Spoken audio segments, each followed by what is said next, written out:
Hello, everyone. Thank you for joining us. My name is Daryl Urbanski, your host as always. And today we are joined by Greg J. Gilbertsen, keynote speaker, consultant, and managing partner at the Gilbertsen Group.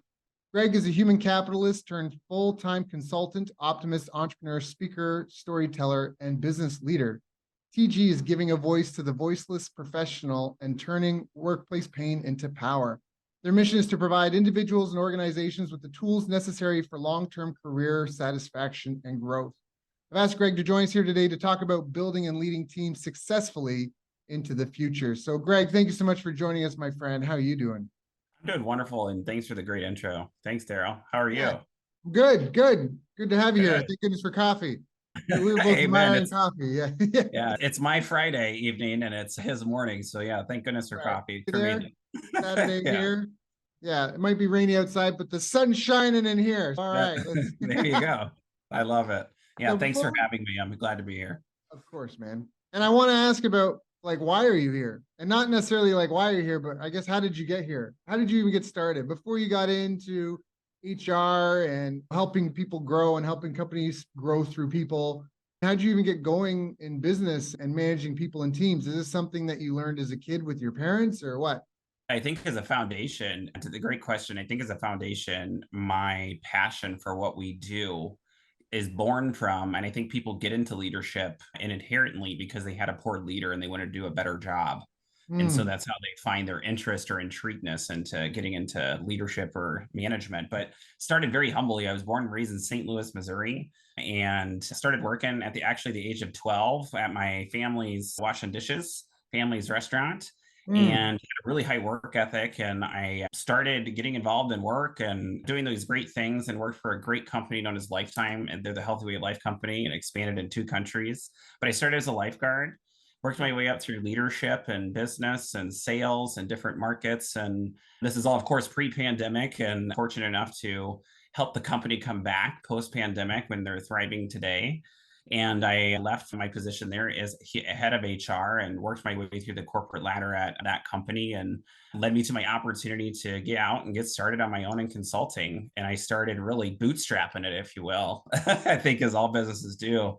And Hmm. perception is not always reality. I think that's the first lesson I'll share with everyone today in your audience is a lot of experience comes from, especially mine. And I don't know about you, Daryl, but bootstrapping it and having great conversations led to a business that led to growth, that led to the Gilbertsen Group, where there then was a need post-pandemic for companies to outsource HR because we are not non-essential in some cases and for those smaller businesses, but essential in an outsourced nature to protect them from themselves and employees, and of course help employees with grievances and things like that. So that's really a high level overview of the story. And I had great leaders and mentors along the way. And by the way, the biggest thing is I failed, and I failed really fast, and learned Yeah. from every lesson that I Yeah. failed from to be able to grow and grow so humbly. I think that's Yeah. a really good recap. Yeah, that is a good recap because I know there's the book, I forget what it was, maybe it was Blink, but it was the concept from Malcolm Gladwell about 10,000 hours to become world expert at something. But it's actually 10,000 iterations. Like he definitely was leading in the right direction, but it, I like what Naval said that it's more like 10,000 iterations that we have to do something, have a result, pause, reflect, and then do it again, and then have a result, pause and reflect, and then do it again type thing. So it's not just the hours, but I think those you've really hit some great points in there. So it sounds like entrepreneurship runs strong in the family. Is this true? Yes, entrepreneurship, especially amongst my siblings, runs extremely strong. Both I have two older sisters who run businesses themselves in their own arts and organically fell into those as well. So entrepreneurship is certainly within our lifeblood, definitely. So can you speak to maybe some of your early experiences and challenges as you went? You said you went corporate, but they're all in their own business. Was there conflict there? Were you competing in a different way? Was it still entrepreneurial for you? Curious. Actually, for us as siblings, it was very neat because we invested in each other's company as far as time and resources. So one of my Mm, sisters is a very high level now daycare operator who has several mm, locations. And at the time, her lane was always education. My eldest sister, Jessica, she is a celebrity infant photographer. So she works in infant photography out of Atlanta. We all live in different cities, of course. And so her business started from her nursing career, which converted over to a photography business that expanded throughout Atlanta and got her name out there. So we were building hers together, and I was knowing sales and teaching her in-person sales, if you will. So we used our Yes, skills together. It wasn't really competition. It right. was, let's invest in each other, knowing what we know and what we don't know, to see how Yeah. to come to have our businesses be great. But at Lifetime, how that all happened when I was coming up to the corporate ladder, to answer your question, is I learned through sales. I started as 100% commission sales. So my paycheck was driven by my Mm, performance. And I was able to, first, I failed at it pretty horribly in selling.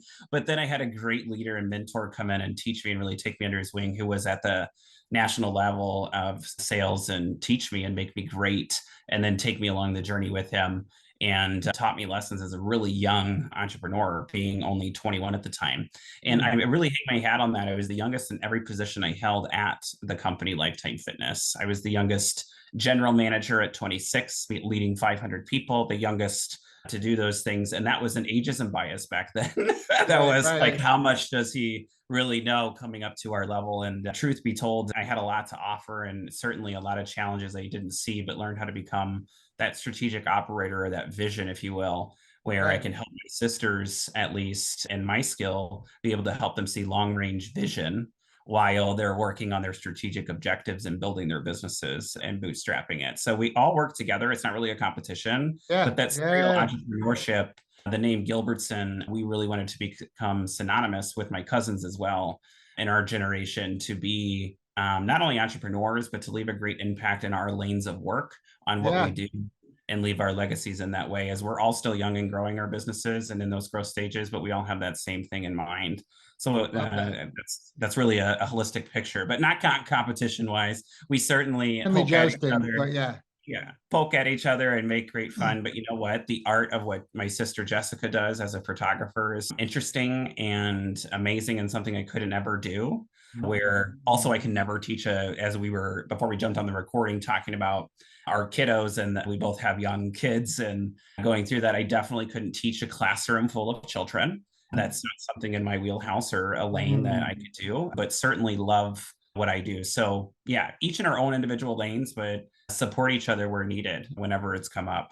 right. And from our parents, that was not the case. My dad was engineer, electrical engineer from 1979, from the day he graduated until he just retired a month ago with the same company all the way through, which is exactly what sparked my interest in the 5 generations in the workplace for the first time, working in 3 different Mm, work environments. My dad mm, was not entrepreneurial. My grandfather owned his own company and had that whilst he was raising the 6 kids. But yeah, my uncles were very much your 9 to 5, and my aunt 9 to 5, and we gained that entrepreneurial spirit to push what we truly love. And all of us, if you have the last name Gilbertsen, which is unique in the spelling, SEN as opposed to ON, I believe we all have a heart to give even when we don't have it.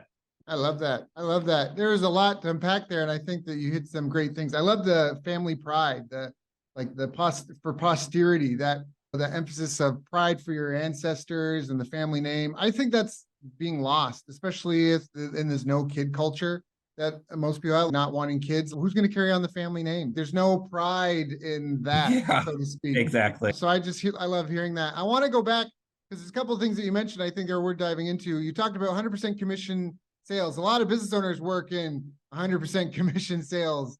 What what Yeah. what changed for you? What was different? Like, what would you recommend to someone who's either starting out or struggling in sales? Yeah, absolutely. When it comes to sales and you're starting out and you're struggling and you're watching all these sales processes, I don't think that sales really changes much as far as process, the science, right? Discovery, figure out what your clients needs, digging down to those pain points. There's plenty of resources out there that we've all studied and learned, and there's great sales methodologies out there, but they all really come back to the same thing. Find your niche, find your client, and really get to know them for who they are in a consultative spot to find their pain point and build trust. And then that way you can overcome objections, is what we call them in sales, whether that be price, or I want to think about it, or let me talk to my spouse, depending on what your niche may be, and learning how to overcome that. And my biggest piece of advice is that a no is only the first entrance to yes. Yes. And to really not take that rejection, and understand that all of us in sales, including whether you're 100% commission sales, as I started as a young guy at 20, or you're a business entrepreneur starting a small business, as both you and I did, Daryl, off bootstrapping and really carrying it on our backs. No, the reason why people have that fail rate in small business and small business fails, I truly believe, goes back to not being able to handle rejection, or that ego gets in the way. So it really takes repetition and practice, and everything that comes in life is based on discipline, consistency, and routine. And so that was really applied to sales. And that's why I think you also see so many sales analogies related to sports and playing the game, because it is an infinite game, to Simon Sinek's book and the infinite mindset. But what's your mindset look like? Knowing that there's a sales process there, everyone has the answers to the test, but it's your art as a person and who you are individually on how you connect specifically with people that's really going to make the difference and make that experience great for them. Because we know that you're already great no matter what you're probably selling, but how do you convey that message to them and not make it about you, and then overcome the ability to be rejected? Yeah, great stuff. Make it about them. I think that's if you just take one there's two things I'm saying. One, if they just act with that philosophy, we will all, if all of us act, even myself, I'll include myself in that, we'll all have better success in sales if we put them first. Second thing I want to add, which is what you said, is people are the first no. Which the no, the first no is just the beginning of yes. I love that, because my favorite sales book is The Kid's Story, Green Eggs and Ham, with Dr. Seuss. Hey, will you in a mouse? Will you in a house? Will you with a goat? Will you in a boat? And the idea is having multiple reasons why, and not, he just doesn't give up. He just doesn't give up. Just try it. Persistence is key. Right. Absolutely. There's a book, I forget what it is, but it was called The Nuisance Method. I think it was like I'm trying to remember the Psychology of Advertising or something like that. It's this book, copyright like 1914. I had this book in storage in Canada, and they had all these different methods, and one was called the nuisance method, where people just pay you to go away. Now, I'm not advocating that. You don't want to ignore people's concerns. But we've seen videos of that. You've seen charismatic people going door to door, and they get the sale just because they're charismatic and they're persistent. Yeah. I think to that point too, is that sales processes are innovating, right? There's these AI and automation and everything that's innovating outside of how calls and emails. That used to be the way. And so there's different tactics and different ways to do that, especially to that book's practice of, I think it was like average of 12 times gets you a connector, a meeting of connecting with someone, if I remember that line correctly. Don't quote me on it. But at the end of the day, it is that, and it's overcoming and making it about them, where I think so many people get started. And it's, let's make it about us and what we do, but you have to know what problem you're solving and how you're solving it for them, because that's where the value really comes in. Yes, I love that you said that, because I talk a lot on the show that problems are markets. And if you don't know what problem you solve, you don't know, like, my teeth hurt, dentist, I'm hungry, restaurant, grocery store, I'm bored, movies, entertainment, that Excellent sort of thing. Examples. So yeah, what problem are you solving? That's fantastic. So this is a great tip for people if they're suffering already off the bat, if they're suffering in sales, they need to be disciplined, be more consistent, have the routine around it. They need to make sure they have the mindset where, first off, they're not going to crumble because they got to know, but also they're really trying to make it about them, the other people. There needs to be a discovery where they try to identify the needs, dig into those needs while trying to do it in a way that builds trust versus making people feel bad or being shitty about it. Yeah. And then knowing what problem that you solve. And I love that. I love that so much. You also mentioned having a niche.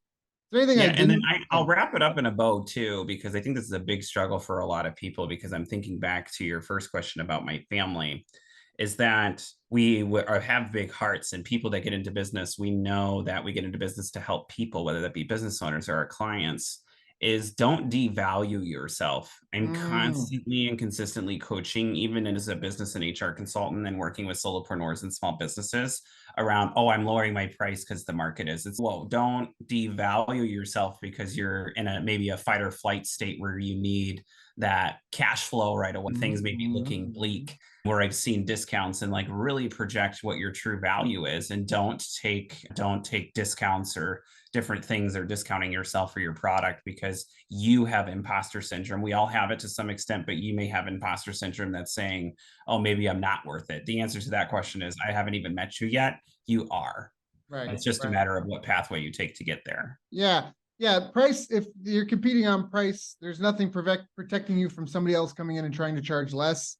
And even if they're suicidal, they'll be in it long enough that they can upset your business if that's the only thing that your pivots on. So actually, I'm partnered in a supplement company. We just did a couple of sales, first time in years, got a bunch of sales, and now some people on the team are like, let's do more every month. And I'm like, no, we did that because it was a historically low month. We had an issue with ad accounts, and like we just had to keep the numbers up.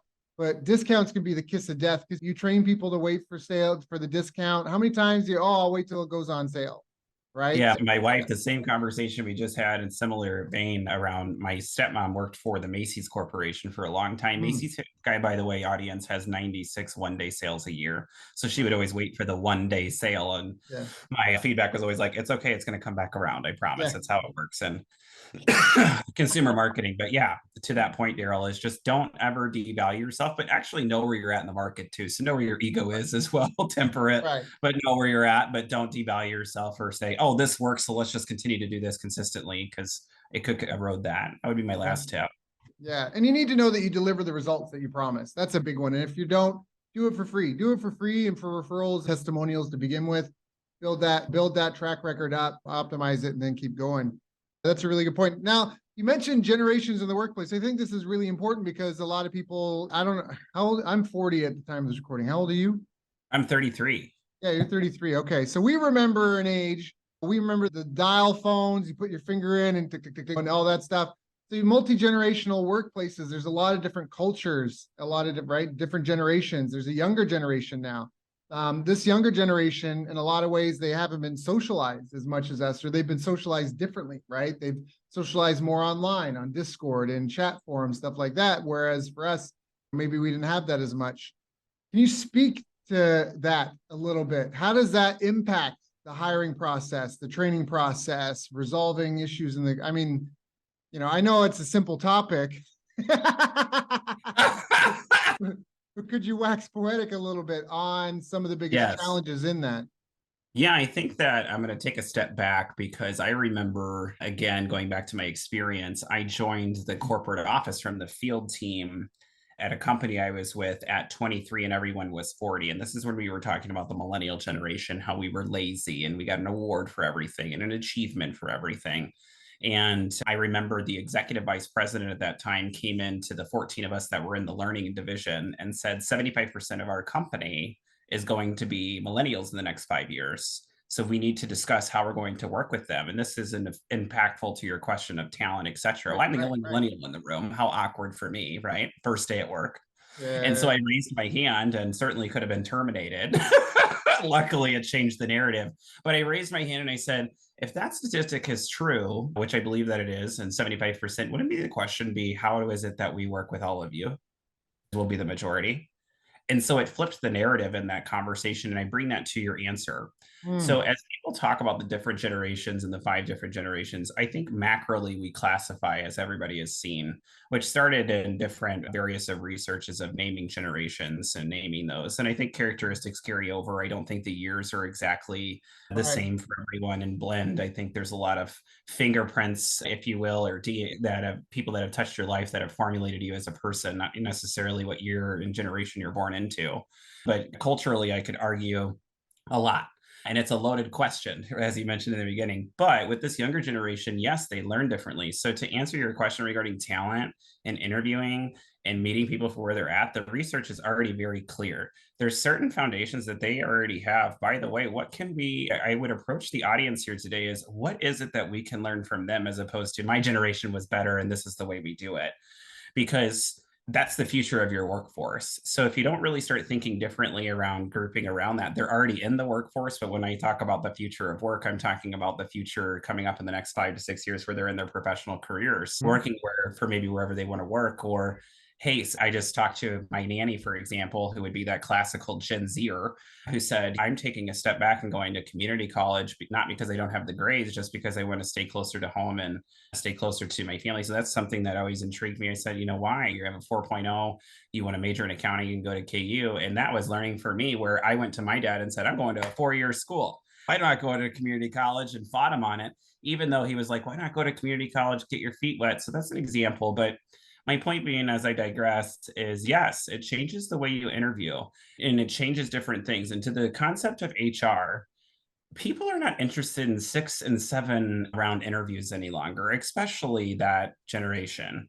Millennials tolerate it. Right. Your boomer generations go through it to go through it because they have to. They'll never question why, as we all know. But most people are very talented and know their worth. And then the market shifts, right? We saw the great resignation to the great reevaluation to the great hiring. And then that happened where all of these great companies, including the tech companies we know today, weren't actually that great, even though they had 19 rounds of interviews and had specific formatting for their resumes and needed a special code to get referred to the company. As opposed to looking at the actual talent, they're looking at the processes to make sure they protect their quote unquote brand, which I agree, we protect the brand, but I think after meeting with someone in 1 or 2 interviews, you can decide whether or not they're a good person. And I think that's how they socially optimized in that generation of, hey, I have a high emotional intelligence because of how I socially have been integrated with technology and I can see through this. And I'm not going to go through this extraordinary process in interviewing. And so your questioning does change. It's going to be very hard. For example, we've always used, not hard, but we need to evolve and not run from the generation because it's only going to continue to have generational systemic differences. I really hope to see more of generations and millennials as we move into those higher level roles of directors, business owners, etc. Or even if you're correctly placed and you're a millennial and you're correctly placed at a role that you love, that's okay too. But as we go, I hope that learning comes transcending down as opposed to in the back in my day, this is the way we did it and you need to do it that way. Because that's certainly that adjustment of behavior will never create a healthy work environment and a future of work where their generations can foster. So what are we teaching them? And what are we leaving behind that was unnecessary for us as we were going through our careers? And then are we really upskilling them? And then, gosh, I learned so much from just my nephew around apps and things I had no idea about. I thought I was pretty technology inclined. But then I think my dad, who had just retired, which sparked this whole initiative for me a couple of years ago, is his manager at the time. My dad was never wanted to grow in leadership. That wasn't his desire. Phenomenal leader, phenomenal engineer. And I'm not saying that because we have the same name and he's my dad. He is the better looking Greg Gilbertsen for sure. But his manager didn't have the emotional intelligence, no offense to him, to come up to him and ask him about career planning, where my career plan is to retire and have a nice refreshing beverage on my back porch, where he was like, no, we need to come up with smart goals and create this. But at the same time, my dad built the power plant that he's operating in and the computer systems that he learned from and the textbooks that he learned from in college. So my dad wasn't using his ego. My dad was like, hang on here, young buck, we gotta slow it down. And the reality of that situation is my dad went to college with the CEO of the power company and they were in the same place. So there's just things that I think generations will learn over time. And I think we owe that to the younger generation and we own that. I think people talk about that in broad strokes.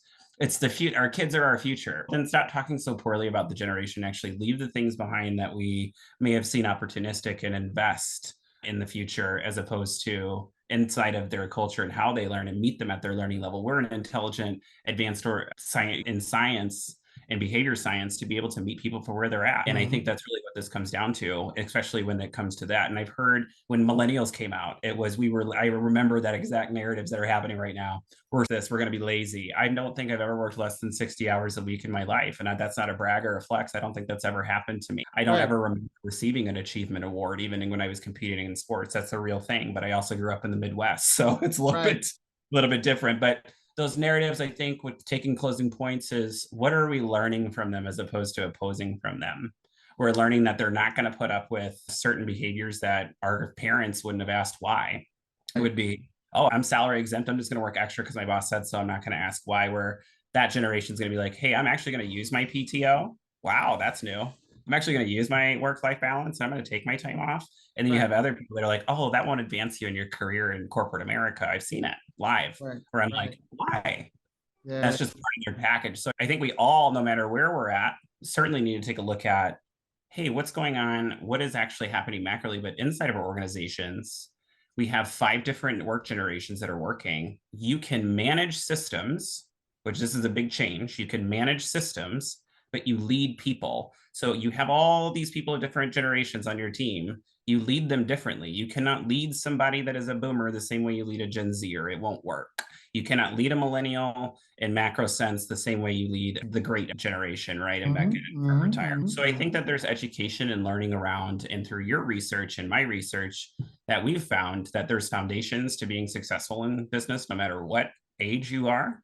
But there's also that emotional intelligence that comes around and circumvents that, where we really need to turn that on and use that to ask the right leadership questions. Yeah, yeah, I agree. You're talking about research. You've been talking about leading people and leadership. From the research that I've done for my eight critical success factors, leadership is self-awareness, communication, cooperation skills, emotional intelligence, and adaptability. And so you're really speaking to that when it comes to the leadership. I think it was interesting to hear talk about the different generations and how they do approach it differently. And I think you're right in the sense of maybe we don't need six, like maybe it is excessive to have 6 rounds of hiring, but it's important that we maintain what was the essence and the intent behind that, because we can get rid of the fluff and try to keep the intent. Let's make sure it's a fit for culture. And then ultimately, I'm not an HR expert, but I find that some people interview really well and then you don't really find out until they're in the position. Right now, mishires can be incredibly expensive in time, energy, resources, money, all that. And so I think that's part of maybe why the older generation was a little more slow and hesitant. But now, as you say, there's ways to expedite it. Everyone's got a digital tattoo. You can go see what this person's, you can go see what they're about. And then hopefully we're smart enough now, it's easier to set up like pilot projects. Let's do a pilot project. Let's do a 1-month pilot project and see how it goes, and then move from that sort of thing. Yeah, absolutely. And I think if you're effective, because I come from the business side before I went into HR, I think if you're an effective operator, and I learned through failure, we've all had mishires. There's certainly no mistake about that. And they're costly. There's now so many tools, the predictive index, DISC assessments, things that can give you indicators into how successful somebody's going to be. But it's not a foolproof system. But I think that over time, I've interviewed thousands of people. I'm sure you have too, and you're as a manager before and as a business owner. You can figure it out in 1 or 2. And I agree with you. We're right. What was the intent of that process? We had a good intent. The outcome was it slowed actually us down. And then we were way behind, but how can we go back to the intent and still execute the same process of what we thought was great? But the Gen Z is looking at it going, everybody told us this was all great, but all these companies still had to do layoffs. So they're very much reserved, and they no longer believe in they don't believe in it. And that hope that comes back, we got to bring that hope back by giving them and meeting them where they're at. Yeah. I think that transparency is fantastic. Enough with the glib talk. Let's, what's real. I think that's such a true, everything's fine, everything's shiny, fancy, and then all those massive layoffs. That's a huge, I agree with you wholeheartedly on that. It really is. It's interesting because there's a guy, Neil something, he wrote a book called The Fourth Turning. He has a philosophy or a theory that there's really 4 types of generations, but they rotate. There's the artist, the hero, the prophet, and the nomad. That's right. The 4 types of generations. Now there's a different flavor depending on if your parents were overprotective when you grow up, you're going to go, I'm not going to do that to my kids. And then your kids grow up and they go, my parents didn't shelter me at all. And so I'm going to, it's like this rotational thing where no one style is perfect. And so his thing is that a hero generation now compared to the last cycle of hero generation, this one might be more sensitive, whereas the other one may be, or this one might be more powerful and the other one might have been more empathetic, depending on the time, so to speak. But I think it's that blending of the generations that's really almost a superpower, those perspectives. And then I think the core of all this is like meritocracy. What is the goal, and it's almost like a scientific thing. Like, how do we apply Occam's razor to reduce all the unnecessary fluff, get down to brass tacks, just to win the day, achieve the goal at the end of it. So I love that. Win the day by one of my favorite football coaches. Oh yeah. Well, every day is won or lost. Every day. I'm a firm believer in that. Every day is won or lost. And that's a great point. How he categorized them even further, right? He categorized the generations into those 4 components, and it's absolutely true. How do we streamline it? I think it comes down to everyone getting out of their own way. That's what happens is you go into a meeting or an objective to create a horse inside of meetings. We all have been in meetings before that we wish we weren't in. Elon Musk has a rule at his companies. If you don't belong in the meeting, rule number one, be feel free to leave. I think that Yeah, was great. I know yeah, there's a lot of controversy out there, but I was like, yeah, that's great. yeah. But one of the things is you go into a meeting with an objective to create a horse, just like we're talking about today, and you come out with a camel. And Right. it's because of all these different ideations and ideas. But I think it first starts with systemizing and or desystemizing and looking at, hey, what is it that we did in the past? What are we looking to do in the future? Our objectives are the same. Our intent is the same. Most companies have had the same mission and vision since the beginning of their company. But now, how do we mold our systems and our processes around these individuals that are growing and learning and not see them as opposing enemies? Because that's not an enemy, but as a challenge to our organization, but certainly something that we have to evolve for. Because I'll tell you what, if people are truly people's biggest assets and companies, as the narrative always says, then why is it when things change in the world, much like COVID, which always intrigued me, we pivot and we automatically go 10 years ahead of light year speed and technology. Yeah, And yeah, then all of a sudden we see this big challenge. But when it comes to money, it's, oh, we're going to move fast and move quick. But when we look down at people, our biggest assets, right? Because we talk about that. And I truly believe that. And I know yes. you do too. Why is it that it's a challenge and not something we're running towards to solve? You mentioned this before, and this is something I wanted to talk about because I'm writing. Sorry, I know we're recording. All right, I'm a writer downer, so I'm writing that down. But people are like humans are phenomenal creatures. We are knowledge creating machines. That's part of how we've dominated this planet and risen and eliminated a lot of the ills and troubles and tragedies that we suffered from in the past. We develop tools and new knowledge, and that's a nonstop process. I was curious because while you were talking about how millennials want a shorter interview process, and I fully respect that because, especially as a business owner, when it comes to hiring, I want to spend the least amount of time as I need to, Me right, in too. the process. But at the same time, and maybe I'm just biased, I think they're like, first, I think people are really valuable. I believe in training within and training up people.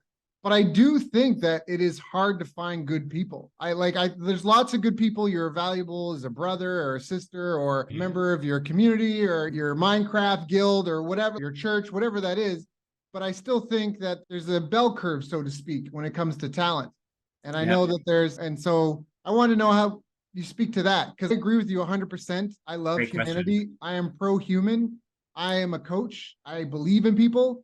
But I also think that you look at any athletic event or any competitive event, there's a bell curve. And Yep. so if you're trying to You're right. hire top talent, I just want to hear your thoughts on that. Yeah, great question. And I think it's an intriguing question because I come across as an optimist when really I'm a realist with a little bit of optimism, right? I believe Right. in the Good way to positive be. Yeah. side, Yeah. right? Good way to be. I believe in the positive side and that bell curve. I would actually argue that your interview questions, not you specifically, but the interview questions towards those people aren't around what they're looking for. So, what are you looking for in an employer? All right, and if you'll find out very quickly if you're a good fit. Oh gosh, I want to work every other Tuesday. Okay, we're an on-person manufacturing site, so I don't think there's a Right. shortage of talent. I think there's a shortage of, are we meeting people for where they're at in the talent process? And that might not be in the Ah, process. I don't think there's no population deaths across the world. I think it's people aren't meeting people for where they're at. So that's the bell curve. Is we're using questions like, can you tell me about a time when you had to struggle? What was the action and what was the result that you took? And all they have to go off of is, sure, have you heard of COVID? I had to spend the last 2 years of my high school experience inside of my home with my parents every day while submitting assignments and still trying to meet those kind of things that can come across arrogant from an interviewer.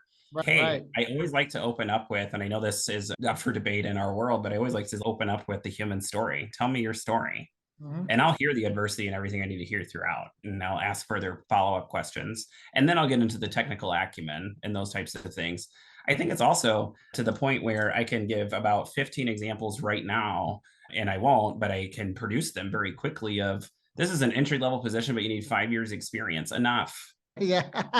Like, Yeah. Yeah.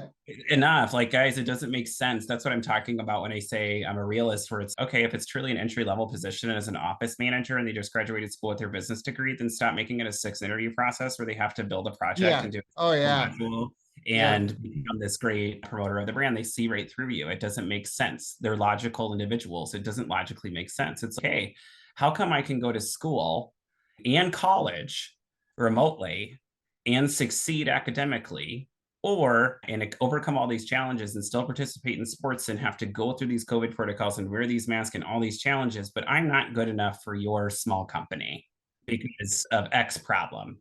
I see it from both sides because I definitely understand that. I don't think school I think school is a I'm fantastic. using that. Yeah, I agree. Yeah, School is no, an no, issue. but yeah. But I get it's like both parties are shy. Like the Exactly. applicant is shy because this company going to treat me? Am I making a mistake committing my life? And where if you end up working with a company for 4 or 5 years, that's even in 1 year, they're going to take your life down a whole new path. And maybe if you Yeah. work for a different company. So I understand that there's shyness on both sides. There's the people that are looking to get hired. There's also the company where they're, hey, this person, if they come in and they make a mistake, we could lose clients. We could, Yeah, and I've seen here's another example too, Daryl, that on that side of we can lose clients and those kind of things from businesses. I've seen more in this generation. We didn't have Uber. We were going, I've yeah, seen more delayed driver's licenses until they're 18, 19 years old because they yeah, can Uber to their friend's house or Uber there, yeah, Uber there. And then, yeah, so one of the questions that's always on applications, I can pull one up right now for a very large company here in the Midwest that says, "Do you have reliable transportation to work?" yeah, That generation is, what does that mean? yeah, yeah, yeah, Like, yeah, yeah, so it's just very interesting when it comes to that. I do agree with that comment that they're both shy, but here's an example of an interview question that I've always asked younger generations is this is what is it that you like to see, and tell me about your favorite teacher, tell me what things that they had, and that's telling me how to lead them, because you lead people differently than you manage the system. So it's, really. this is what I really like in a manager, or maybe this is what I really like to see. So I customize my leadership style around that person when I'm leading them to make sure I can get the leverage, the most results in their performance for the organization, and Right. then challenge them and set them up for better, but leave those biases that I'm well known that I have because I've studied them myself, and leave those biases Yeah, behind. But I think that it's asking them, how do I meet you where you're at, as opposed to you work for me yeah, and I yeah, need you to yeah, perform for me. It's, hey, in this generational shift, if you're my old CEO, who's a wonderful man, but he meeting a 16 or 17-year-old in one of his facilities working at the cafe is very intimidating, but he doesn't realize that self-awareness to yeah, say, hey, you're the chief operating officer of a really large company and you're asking him to make you a chocolate shake, he's shaking. yeah, Like, I yeah, need you to yeah, just know your yeah, brand. yeah, yeah, Those are, before I digress, I think it's really about being more, you know what, honestly, I think it comes down to one thing. As business owners, be more curious as opposed to judging. yeah, yeah. Meet, I meet think, that yeah, person, meet that person with curiosity. I'm curious, why do you think this way? Or what's your leadership style? Or I'm curious, why did you just, even in conflict management as I manage in HR, it's, I'm curious, why did you respond that way? And I yeah, find more information when I meet things with curiosity as opposed to just judging based on yeah, my own experience. yeah. It's almost a Socratic method, right? Socrates That's was exactly known the for asking Socratic more method. questions versus trying to be, and all the stuff you're talking about, like from leadership, like I said, like leadership really is based off my research. It's self-awareness. So it's knowing your biases, it's knowing where you're at, communication, cooperation skills, emotional intelligence, and adaptability. And it sounds like all a company is a group of people solving the pain of another group of people, and they solve that pain via a product or service. So I think Mhm. there's realism there. And yeah, we're not getting rid of everybody at once. And I don't know, you said there's no population debt. There is a spike in excess deaths, a massive drop in births, and a declining population around the world, so to speak, at least when you look at a lot of the companies. New kids, most of the major countries aren't replacing themselves. So I think it almost just speaks to your message stronger, though, in that we really have to be better communicators to reach the people that we have available and find the people that we can connect with. It's like resources. If you're picking food from your garden, so to speak, to make a food, some aren't ready yet, some are overripe, some are whatever. You got to really get to know people and develop Mhm. your people skills, and then be able to invest in that person. A lot of people are talking about AI and robotics and all this. Until the robots can build and maintain and fix their own robots and invent new robots, we're still going to be here. Like the We're still gonna be robots have here. so far. I know it's getting so good so fast. I know, bro. But right now, you pull the plug, it's done. Oh, but it's gonna do okay. Maybe it's gonna do that, but someone's got to maintain the machine right now. Oh, like it's got to be able to make parts. All this. There's just a long way to go. Yeah, way to go, and not just foundational in fear. And I think the other thing is not even around populations, but that even should give companies more of a significant reason to break down, as the leaders of the company, to break down the barriers and really meet them with curiosity. And to your point around communication, I believe in this. Communication is absolutely the end and begin of all good things and bad Yeah. things. Yeah. So it all starts with communication, it ends with communication. And whether that you tie that up in a big company in public relations, or you tie that up in personal relationships or in the workplace one-on-one, macroly or microly, I think it applies in every single setting.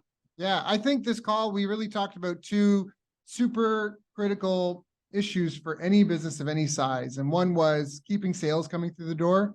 And then the other one was engaging and connecting and communicating with the people on your team so you can collaborate and work together to achieve the goals. That's really what it comes down to. It's finding people with a need and then helping them with that problem, and doing it. The only way to do it at scale, because there's only so many hours a day, is via people, robots, or software. And robots and software, like we said, they give you more leverage, but they give you more leverage. Now you're engaged with more people on one. It's a one. 100%.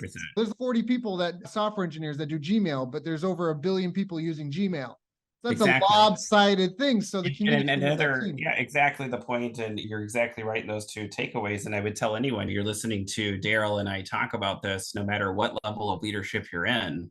I think about Apollo 13. Everyone's hopefully seen the Apollo 13 movie. If not, go out and see it with Tom Hanks. But there was very limited time with very limited knowledge. And they put 13 people in a room and said, you have 1.5 hours with this is all that's on the spaceship to solve the problem, to save these gentlemen, to get them home safe. Yeah. And they were able to do that. And so when humans are under crisis or pressure, let's now relay the analogy back to talent and what we're seeing in our spaces across companies and the challenges that we're weathering, whether it's around the corner or what we're weathering now, is treat it as like that, as opposed to trying to advance your career. And that's important, advancing your career and your own agenda, but we're really working together. And I know that's a harmonious thing, but working together to solve the problem, as opposed to who gets credit for what. And all these things are still going to happen in the workplace. It's a dream state. Right, but at the end of the day, when you're thinking about hiring, it's not breaking down or shredding your hiring process to get people in quickly just because. It's looking at the problem differently through a different lens and saying, we have the same brand, our brand's still elite.